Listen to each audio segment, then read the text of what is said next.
free leash for Mika quite a while ago, but it's from Maxbone, and I'm just starting to use it again with her new harness, and I forgot how much I liked using this, especially just like when I'm taking her to run errands. It's definitely super handy, and if you have a doggy, I totally recommend getting one.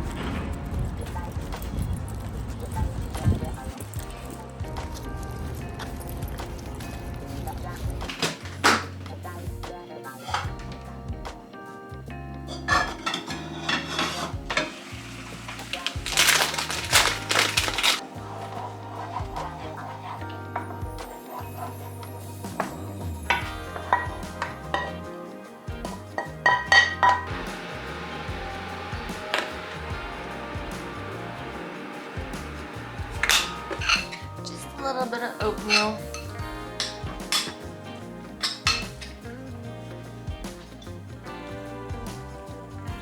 Alright, let's get started with our work day. I think today is going to be pretty simple. I've been consistently working on some new product pages and also revamping some old ones. So today I have to go over some of the work that our web developer did over the last week or so. We're looking for ways to cross-sell our product better on both sites. We do have two brands, the parent brand and the sister brand, and right now there isn't much correlation. Like obviously they are very two distinct brands, but there needs to be a way that we can connect them so that people can more easily understand, like, okay, if this one isn't working for you, we have this other option that will work for you. So we've been in the talks of trying to figure out how to do this, and we're looking to build out some landing pages that will help explain sort of the user journey, our ideal user journey that we want users to understand. That way, when they do go searching for an accounting software, they can see like, oh, okay, here are all of the options and how it actually relates to me as somebody who is looking for this tool. We also have been trying to improve some of our free top of funnel downloadable pages. So I need to go over that today. I think there's some copy that I need to fill in as well as some imagery that I need to switch out. So why don't we start with that? There are also some other product pages that I'm looking to refresh, but I think I have to sort of pick and choose my battles today because that is a lot of stuff to do. So I think for today, I'm going to work on designing the new page because it is a little bit more MC or mission critical, and it's something that my CEO wants to see probably sooner rather than later. Like the priority is a little higher. So let's go ahead and get started.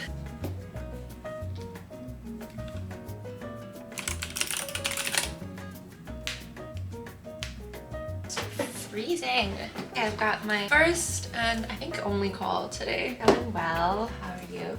I often get this question of how did you get your job, or how did you get into this career path? I think the common misconception is that you have to go through a very traditional education path to get into any career, but I can confidently say that there are so many different alternatives that students can go through in today's day and age that will actually help them land a career in tech, a career in marketing without any problems. One of those alternatives is Career Foundry, which is the sponsor of today's video. Career Foundry is an online school for anybody who is looking to build a career in tech. Their programs take students from complete beginner to job ready in as little as 5 months. They offer career change programs in things like digital marketing, UX UI design, full stack web development, data analytics, product management. They now have over 5,000 plus graduates, people who have gone from being an Uber driver now to a web developer, cabin crews that are now data analysts, musicians who are now UI UX designers. Possibilities are really endless, and it's truly never too late to start or to pursue a new career path. I think especially with jobs in marketing, in tech, there just are so many resources that are available to you, and a lot of the skills are ones that you can learn all on your own. Career Foundry's mission is to make career change super accessible and effective, and I absolutely love that. Some of the benefits of Career Foundry is is that they have flexible and remote learning opportunities, helping you fit your studies into your life however way that works for you. This means that you're not required to be online at specific times, making it way easier for you to work through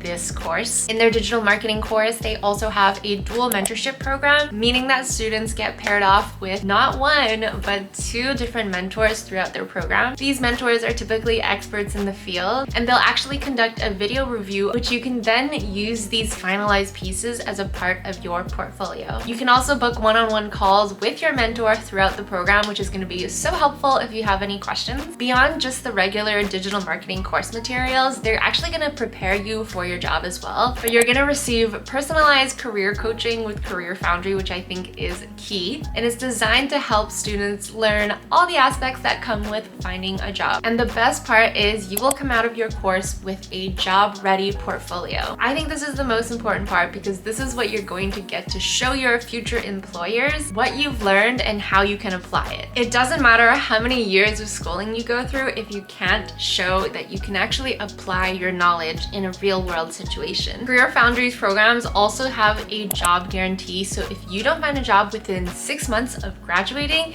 you get your money back. So if you want to learn to be a digital marketer just like me, make sure you check out the link in my description box. I love sharing these alternative education programs, especially for those who aren't able to afford a typical university degree journey. But I think beyond that, if you are just somebody who really wants to fast track your way to a new career, I'd highly recommend checking out Career Foundry for your next career change, or if you're just looking to learn more about careers in tech. So I'm just going through and editing all of these FAQ sections on our resources pages and then updating the button link. Sometimes in marketing, you just have to do the mundane work. Like, that's just a part of the job. I feel like a part of every job, there is probably some aspect of mundane work to do. So yeah, this is just sort of like the housekeeping, mundane work I need to do for these new pages.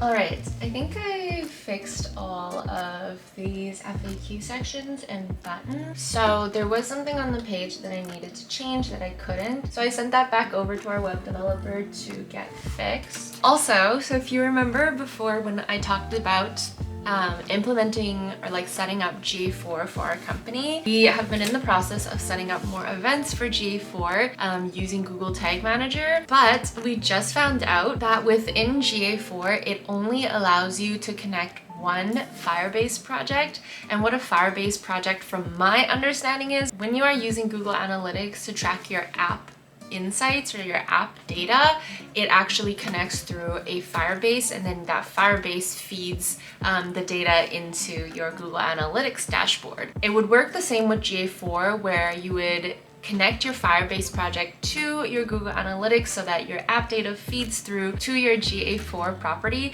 However, when our developer was trying to get this set up, he found out you can only connect one Firebase project per GA4 property, which is so silly because the whole point of GA4, or like the selling point behind it, was that you could feed in all of your app data as well as your website data into GA4 so that you can track a user's entire user journey. But I guess it doesn't work as well for companies who have one marketing site and then like multiple different apps that the user can choose to go to and purchase. So what he found was that we would need Google Analytics 360, which is Google's paid Google Analytics service, which of course they are like, okay, if you have a more complicated business, you need the paid version. I get it, it's all cool. However, I have messaged their sales team 3 times now on the Google Analytics 360 page. There's a bright call to action button that says contact sales.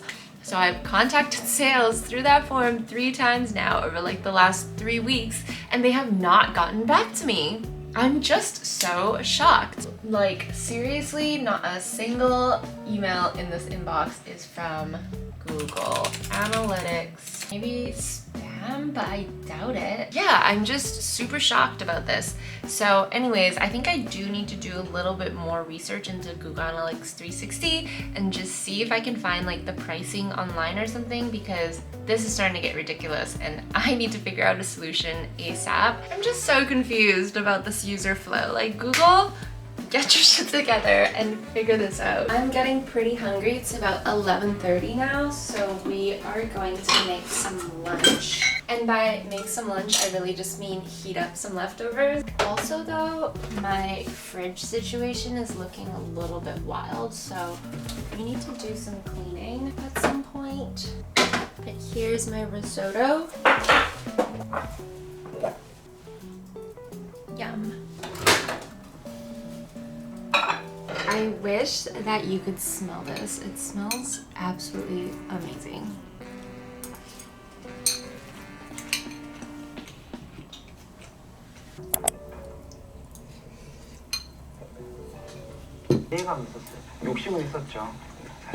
Okay, all done with my lunch. I wanted to quickly chat about this product page that I am going to be designing. The idea sort of came from this other page that I built for our sister brand's website, which was actually a community page, but what I did on this community page was do these like dotted path lines all throughout the page, so it sort of takes you on this journey down the page. So my CEO really liked this design and how it sort of guided your eyes but also guided the user through this like expected journey. So we want to do something similar for the actual product roadmap page. We will be doing a product roadmap page for the sister website as well as for the main brand's website. So for the main brand's website, I feel like I can really take this page and make something quite similar, but for the one that also exists on this website, I'm gonna have to try to think of a way to be creative and make it a bit different so that it's not looking too similar to what is already on this community page. I wrote down some notes when we were talking about it, which was just like, you know, why us, what we stand for, get to know us. Those are the things that I'm gonna be trying to keep in mind while I'm designing this page. So I think I'm just gonna start putting together a frame in Figma, mapping things together to see how it'll fit, and we're gonna go from there. 저쪽 팀 피하자 약간 이런 느낌?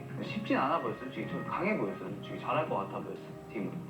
I did my makeup and got changed quickly because I actually have a haircut at 2:15 today, which I almost forgot about. And so I was thinking if I should just head out to go get some work done at a coffee shop. Let me just quickly search up. I kind of have an idea of like where I'd want to go, but might as well just map things out. I get my haircuts at Modu Hair Salon in Chinatown, and there are tons of like cute coffee shops in Chinatown, but they're further up from where I would like to be. Because if I can't find a spot, I'm just gonna be wandering around trying to find a good place to work. I could always walk up to like Main Street, that main strip of Chinatown, but it's just, I just want to be as close as possible, you know? We'll make it work. Really, the rest of my workday is going to be focused on working on this piece of design. So I'll do some screen shares of me while I'm going through that process, but I don't think I'm going to be working on anything new. I also have to take Mika out before I head out, of course. I'm just going to pack up now and then take Mika out, and then we'll be ready to go.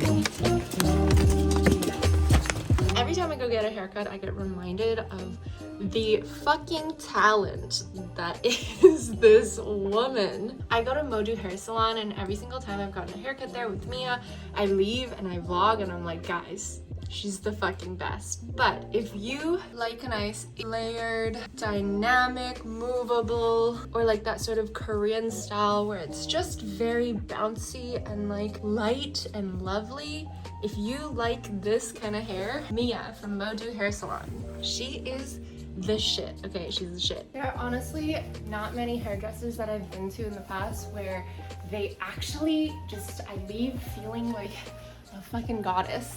And every time I leave Modu, walking down the street, and my hair is sort of like blowing in the wind, I feel like a goddess because she truly makes you feel like one, you know? Let me show you guys in the light better. Here's my hair this time. I did a trim because my hair was literally down to like here, like the bottom of my shirt. So I did a trim, but I kept the longer framing pieces around my face this time. When I have longer layers like this, I feel like my face is more just like softer, you know, because it kind of curves around my face and frames it rather than having it like this and you just see like the sharpness of my jawline situation. And then this time for the layers, I didn't want the layers to start super short in like this back area, and instead I wanted the layers sort of to be along the side. So when you look at it from the front, you can see there are definitely layers, but all together in the back it's still very, I mean it's layered, but it's not super short, sort of like in the middle. The back is still longer in the middle and it's just layered along the sides. That's literally how I described it to her when I asked. And then to like an under the boob length, and then to have longer framing pieces that are blended in to the rest of the layers. The one thing that she just kills every time is like the styling afterwards, because this swoop and how it blends into this next wave, I'll never be able to achieve this. It's impossible for me to be able to achieve this sort of unity in waviness. I'm plugging back in for the day. I'm just gonna continue mapping out this web page. Pretty much I wanna just do a wireframe for it, I think, so that I can send it through to my team to get their approval. I've sort of generally brainstormed like how I want it to flow. So now it's just a matter of actually putting it into Figma and blocking it out so that it's more easy to understand for like somebody on my team. This is sort of what I drew out for it. Pretty similar to the community page currently, except that the content will be quite different. I think for the one that's on the site where the community page now lives, it's right here, I'm gonna do something fun where it's like a "this is you," and it's gonna show a little introduction of a man, and I might even suggest that we do like a "this is you" video to go with it, and it can either sit like underneath my little "this is you" person. Like clearly I'm not a drawing type of artist. It could go underneath my like "this is you," or like it'll say like "click here to learn more," and you click it and I'll play the video. I'm gonna quickly wireframe it so you can see exactly what I mean, and then I think I'm gonna start planning out the content blocks as well so it's easy for review. Also, I got these Bueno that are white chocolate and they're so good. Can you hear Mika having dreams? She's doing a bork. So this is what I have so far. So this is the original community page that I was talking about. And then this is like a super rough draft of what the new page will look like. Very similar, I know, but I'm gonna try to add different design elements to it so that it feels different. But also ignore all the text there except for like the "this is you," because all of this is just like I've literally just taken a paragraph from the community page and added on here so I can kind of picture where the text is gonna go. But essentially it's gonna start with like a "this is you," and then we're gonna slowly move down. It's gonna talk about all the different products, what they're for, and then we're gonna lead into a testimonial section, and then a section where we introduce other businesses in the Truly Small community. I may add a resources section as well, something like this, but this is what we have so far. As far as the general layout goes, I'm gonna keep fussing around with it and then also start laying out the content, like ideas as well. But I just wanted to give you guys an idea on how I plan out newer pages that we don't have something like similar for. I mean, I guess the community page is similar in the sense that we wanted the same sort of like idea for this page, but the content is gonna be quite different. So it makes it a brand new experience when I am creating this page as well. In the past, on our main parent site, we have had this sort of like self-identifying user journey flow that we tried to create, but I think having it as the homepage on our parent site was sort of confusing because it was like, okay, what is this like second brand that you're introducing? What is it? Where is it from? Obviously it was a new brand, so nobody's ever heard of it before. So we had to take all of those things into consideration when trying to understand why that page wasn't performing as well as when it was just talking about one product. I think the message just got too overcrowded and convoluted. So I feel like having a separate page as the actual user journey explainer is gonna make so much more sense. And of course, we will be tracking the shit out of this page, the traffic, the bounce rate, the heat map, how users interact with it, just to make sure that the users are understanding it the way that we are hoping they understand it. Also, I wanted to give you guys a little update on Hotjar. So I think in, I don't know, several videos ago, I was talking about how we decided to implement Hotjar as our heat map user insights tool. And I really like dug my heels in and looked more deeply into the insights that it was giving me just over like the last 2 weeks. If you are new to like user experience insights and heat map insights and like user experience recordings like I am, here are some of the things that I looked for when trying to understand the data. So a great thing that they identify for you are rage clicks and U-turns. Rage clicks are when a user is, well, rage clicking on your page, and it's identifying that by like, I guess maybe the speed and frequency of the clicks. And U-turns are where a user reaches a part of your page and just like fucks out of there real fast. But essentially, both these measures are looking for frustration within the user experience. I think this is like a super easy to understand metric, and if you are seeing a lot of these frustration metrics showing up in your insights, then it's a good sign that you need to reevaluate what that page does, what it's talking about, what it's, you know, saying to your user, the message, the experience overall. Thankfully, our website seems to do pretty good when it comes to U-turns and rage clicks, as in we don't have many, which is awesome. So then I started to actually look at the heat maps, the click maps, like the move maps, and essentially what that was able to show me was which sections of our page and like what elements the users seem the most interested in. Even in the click map, the heat map that shows a user's clicks, it was really interesting because users were actually clicking into different parts of the text. And it just shows me that users are taking interest in this section on reading this text. So either they want something more or that's something that they agree on. Also, when looking at a software product page, obviously you list all the different features on your page, and it was super interesting to see like which sections or which features the users were actually clicking into the most, reading about the most, and it gave us insight into what features users perceive as the most important features. So what that allows us to do is sort of move the sections around so the users are getting the key information that they're looking for right at the top of the page. And then looking at the overall like scroll heat map, how far are the users getting in the page, and like if they're not making it very far, how can we guide the users down the page further if there's like critical information that want them to read? Or how can we just like minimize the size of the page so the user feels like, wow, this page is giving me exactly what I need and nothing more. I really had to sort of like reframe my mindset when trying to understand these metrics. Also really just taking on the mindset of somebody who might be interested in whatever thing you're designing the marketing site for, like putting yourself in the customer's shoes. That really helped me start to understand the insights a little bit more and just made looking at heat maps and insights feel a little less daunting. And of course, something else you can do is just show this website to like a friend who might be interested in a product like this and just get them to scroll through it and give you your insights, and then you can kind of compare your heat map insights versus like your friends' insights. And I find that when you have like a real human to compare it to, or even just how you understand the page, when you put yourself in the user's shoes, it just makes understanding these sort of visual insights a lot easier. All in all though, I'm really glad that we got Hotjar, and I will be sort of playing around in it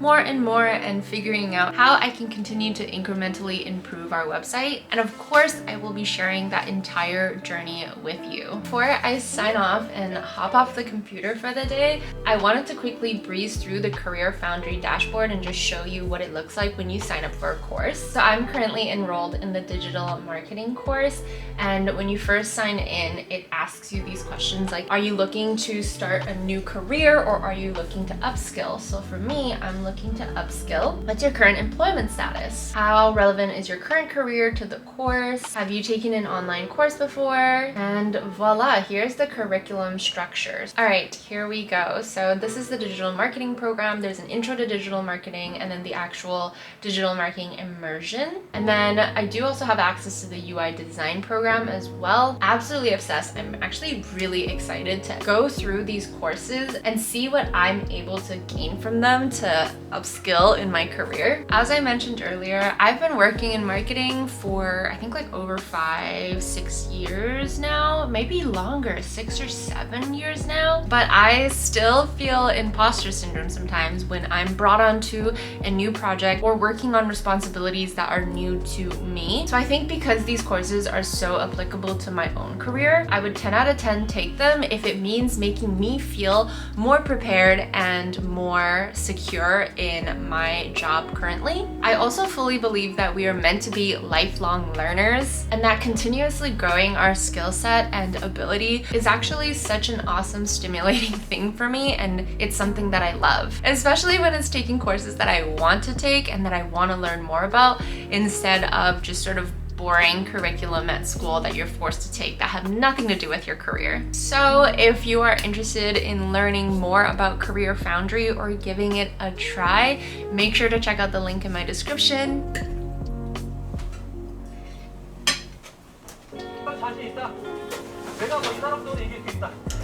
Alright, I think I'm gonna end the vlog off here. I hope you guys enjoyed this episode of A Day in the Life of a Marketing Manager. If you have questions about anything I talked about in this video, make sure to leave it in the comments down below and I'll try my best to get back to you ASAP. Other than that, I hope you guys are having an amazing day wherever you are in the world, and I will see you in my next video.